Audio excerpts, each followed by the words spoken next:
Make America great again, so they say. But are we really making America great again by distributing assault weapons at the earliest age of 18? I mean, what is the purpose of a minor walking around and owning an AK 47?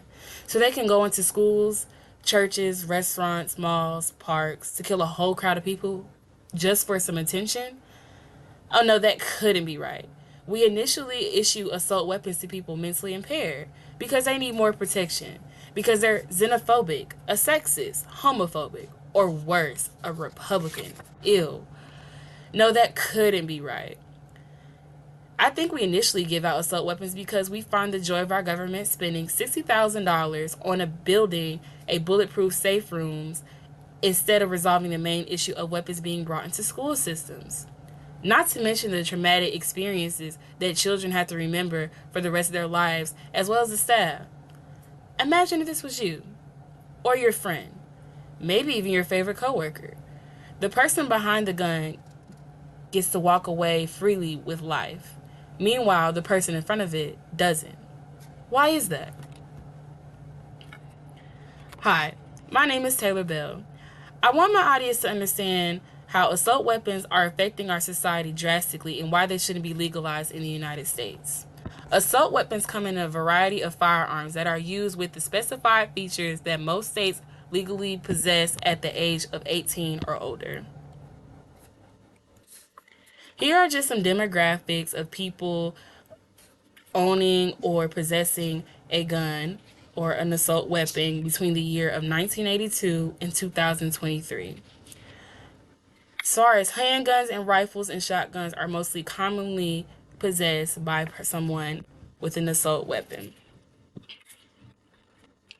Another demographic I would like to mention is 48% seeing 48% Americans see gun violence as a big problem in America. Also, background checks in 2020 are increased 20% higher than the year of 2019. So the causes and effects of assault weapons are very vague. It can be little to none of somebody owning or having an assault weapon or even using it. It can be small things such as sexism, people who are homophobic, people who are theophobic, people who are xenophobic, and the effects after it never leave a pretty picture. It can lead to death, people severely injured, people developing mental health issues or mental disorders. It can create PTSD for an example, and also can create the United States becoming a terrorist country. So, what's the overall problem of people possessing an assault weapons? Well, in the United States, the possession of guns is deeply ingrained in our economy, which people are abusing the Second Amendment with gun violence. As a result, our economy is tearing apart drastically due to the brutal killings of people owning or living in a household with an assault weapon. There has been a number of mass shootings in schools, churches, and restaurants over the years of people possessing an assault weapon. It is said that there are different types of gun ownership rates affiliated with gender, race, geographics, even political party. Gun sales have recently increased due to over the pandemic of the coronavirus. And many of the deaths that have happened this year happened in the states of Illinois, North Carolina, California, Texas, Georgia, Florida, and Louisiana. Adults in rural areas are 41% own firearms compared to the 29% in suburbs, owning a firearm.